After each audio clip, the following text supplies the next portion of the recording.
science delusion is the belief that science already understands the nature of reality in principle, leaving only the details to be filled in. This is a very widespread belief in our society. It's the kind of belief system of people who say, I don't believe in God, I believe in science. It's a belief system which has now been spread to the entire world.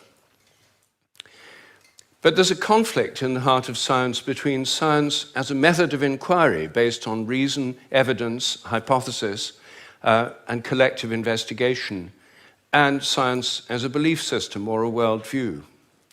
And unfortunately, the worldview aspect of science has come to inhibit and constrict the free inquiry, which is the very lifeblood of the scientific endeavor.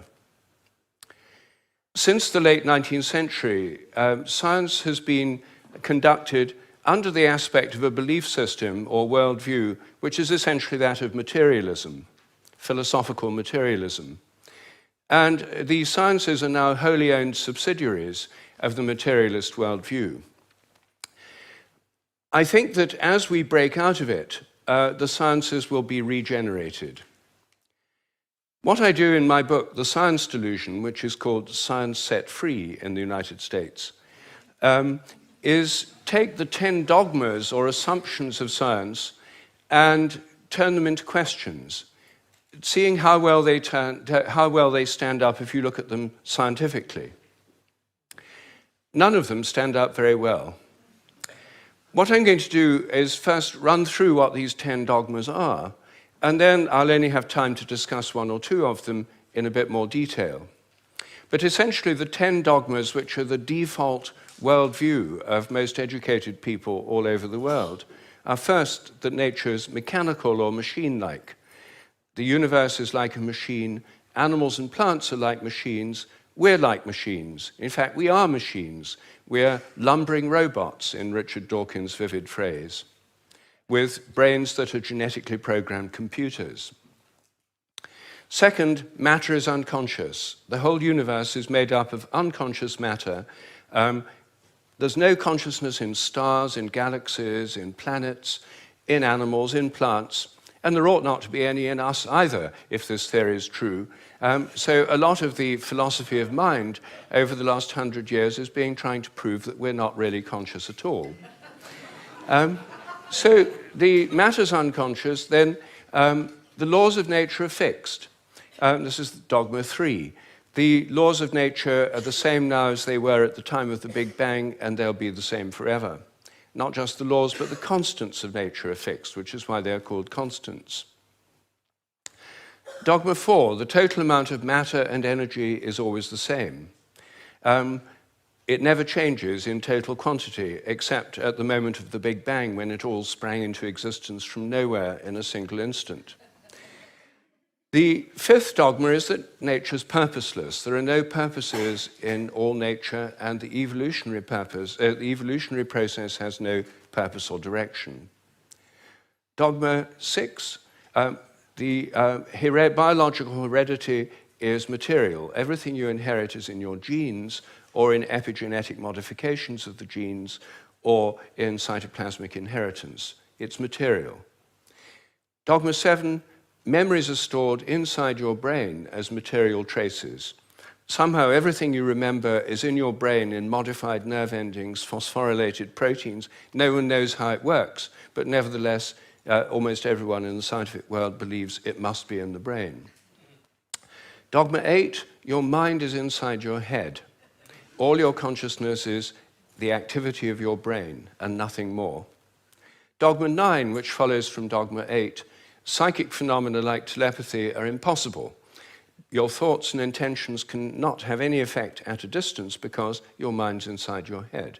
Therefore, all the apparent evidence for telepathy and other psychic phenomena is illusory. People believe these things happen, but it's just because they don't know enough about statistics, or they're deceived by coincidences, or it's wishful thinking. And dogma 10, mechanistic medicine is the only kind that really works. That's why governments only fund research into mechanistic medicine and ignore complementary and alternative therapies. Those can't possibly really work because they're not mechanistic. They may appear to work because people would have got better anyway, or because of the placebo effect. But the only kind that really works is mechanistic medicine. Well, this is the default worldview, which is held by almost all educated people all over the world. It's the basis of the educational system, the National Health Service, the Medical Research Council, governments, and it's just the default worldview of educated people. But I think every one of these dogmas is very, very questionable. And when you look at it, they fall apart. I'm going to take first the idea that the laws of nature are fixed. This is a hangover from an older worldview before the 1960s, when the Big Bang theory came in. People thought that the whole universe was eternal, governed by eternal mathematical laws. When the Big Bang came in, then that assumption continued, even though the Big Bang revealed a universe that's radically evolutionary, about 14 billion years old, growing and developing and evolving for 14 billion years, growing and cooling, and more structures and patterns appear within it. But the idea is all the laws of nature were completely fixed at the moment of the Big Bang, like a cosmic Napoleonic code. As my friend Terence McKenna used to say, modern science is based on the principle, give us one free miracle and we'll explain the rest. And the one free miracle is the appearance of all the matter and energy in the universe and all the laws that govern it from nothing in a single instant. Well, in an evolutionary universe, why shouldn't the laws themselves evolve? After all, human laws do, and the idea of laws of nature is based on a metaphor with human laws. It's a very anthropocentric metaphor. Only humans have laws. In fact, only civilized societies have laws. As C.S. Lewis once said, to say that a stone falls to earth because it's obeying a law makes it a man and even a citizen. It's a metaphor that we've got so used to, we forget it's a metaphor. In an evolving universe, I think a much better idea is the idea of habits. I think the habits of nature evolve. The regularities of nature are essentially habitual. This was an idea put forward at the beginning of the 20th century by the American philosopher C.S. Peirce. And it's an idea which various other philosophers have entertained, and it's one which I myself have developed into a scientific hypothesis, the hypothesis of morphic resonance, which is the basis of these evolving habits. According to this hypothesis, everything in nature has a kind of collective memory. Resonance occurs on the basis of similarity. As a young giraffe embryo grows in its mother's womb, it tunes in to the morphic resonance of previous giraffes. It draws on that collective memory. It grows like a giraffe, and it behaves like a giraffe because it's drawing on this collective memory. It has to have the right genes to make the right proteins, but genes, in my view, are grossly overrated. They only account for the proteins that the organism can make, not the shape or the form or the behavior. Every species has a kind of collective memory. Even crystals do. This theory predicts that if you make a new kind of crystal for the first time, the very first time you make it, it won't have an existing habit. But once it crystallizes, then the next time you make it, there'll be an influence from the first crystals to the second ones all over the world by morphic resonance. It'll crystallize a bit easier. The third time, there'll be an influence from the first and second crystals. There is, in fact, good evidence that new compounds get easier to crystallize all around the world, just as this theory would predict. It also predicts that if you train animals to learn a new trick, for example, rats learn a new trick in London, then all around the world, rats of the same breed should learn the same trick quicker just because the rats have learned it here. And surprisingly, there's already evidence that this actually happens.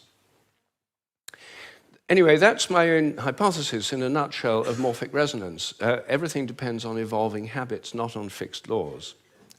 But I want to spend a few moments on the constants of nature too, because these are, again, assumed to be constant.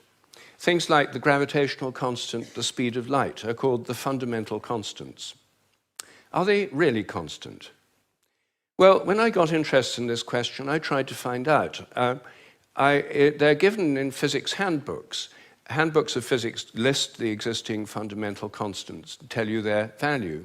But I wanted to see if they'd changed, so I got the old volumes of physical handbooks. I went to the Patent Office Library here in London, and they're the only place I could find that kept the old volumes. Normally people throw them away when the new values come out. They throw away the old ones. When I did this, I found that the speed of light dropped between 1928 and 1945 by about 20 kilometers per second. It's a huge drop because they're given with errors of only fractions of decimal points of error. And yet, all over the world, it dropped, and they were all getting values very similar to each other with tiny errors. And then in 1945, it went up, 48, it went up again. And then people started getting very similar values again. I was very intrigued by this, and I couldn't make sense of it. So I went to see the head of metrology at the National Physical Laboratory in Teddington. Metrology is the science in which people measure constants. And I asked him about this. I said, what do you make of this drop in the speed of light between 1928 and 1945? And he said, oh dear, he said, you've uncovered the most embarrassing episode in the history of our science. So I said, well, could the speed of light have actually dropped? And that would have amazing implications if so. He said, no, of course it couldn't have actually dropped. It's a constant. So, well then how do you explain the fact everyone was finding it going much slower during that period? Is it because they were fudging their results to get what they thought other people should be getting, and the whole thing was just produced in the minds of physicists? We don't like to use the word fudge.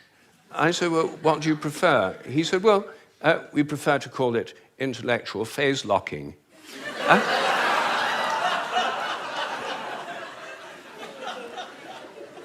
So I said, well, if it was going on then, how can we be so sure it's not going on today? And that the present values are produced by intellectual phase locking. And he said, oh, we know that's not the case. I said, how do we know? He said, we've solved the problem. And I said, well, how? He said, well, we fixed the speed of light by definition in 1972. So I said, but it might still change. He said, yes, but we'd never know it because we've defined the meter in terms of the speed of light. So the units had changed with it. So he looked very pleased about that. They'd fixed that problem. But I said, well, then what about big G, the gravitational constant known in the trade as big G? It's written with a capital G, Newton's universal gravitational constant. That's varied by more than 1.3% in recent years. And it seems to vary from place to place and from time to time. And he said, oh, well, those are just errors. And unfortunately, there are quite big errors with big G. So I said, well, what if it's really changing? I mean, perhaps it is really changing. And then I looked at how they do it. What happens is they measure it in different labs. They get different values on different days, and then they average them. And then other labs around the world do the same, and they come out usually with a rather different average. And then the International Committee on Metrology meets every 10 years or so and average the ones from labs around the world to come up with the value of big G. But what if G were actually fluctuating? What if it changed? There's already evidence, actually, that it changes throughout the day and throughout the year. What if the Earth, as it moves through the galactic environment, went through patches of dark matter or other environmental factors that could alter it? Maybe they all change together. What if these errors are going up together and down together? For more than 10 years, I've been trying to persuade metrologists to look at the raw data. In fact, I'm now trying to persuade them to put it online on the internet with the dates and the actual measurements and see if they're correlated, to see if they're all up at one time, all down at another. If so, they might be fluctuating together, and that would tell us something very, very interesting. But no one has done this. They haven't done it because G is a constant. There's no point looking for changes. You see, here's a very simple example of where a dogmatic assumption actually inhibits inquiry. I myself think that the constants may vary quite considerably, well, within narrow limits, but they may all be varying And I think the day will come when scientific journals like Nature have a weekly report on the constants, like stock market reports in newspapers. You know, this week, big G was slightly up, the charge on the electron was down, the speed of light held steady, and so on. That's one area, just one area where I think thinking less dogmatically could open things up. One of the biggest areas is the nature of the mind. This is the most unsolved problem, as Graham just said, that science simply can't deal with the fact we're conscious. And it can't deal with the fact that our thoughts don't seem to be inside our brains. Our experiences don't all seem to be inside our brain. Your image of me now doesn't seem to be inside your brain, yet the official view is there's a little Rupert somewhere inside your head, and everything else in this room is inside your head. Your experience is inside your brain.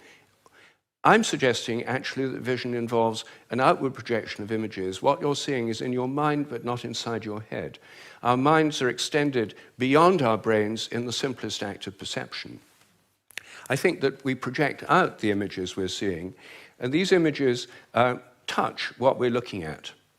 If I look at you from behind, you don't know I'm there. Could I affect you? Could you feel my gaze? There's a great deal of evidence that people can. The sense of being stared at is an extremely common experience, and recent experimental research suggests it's real.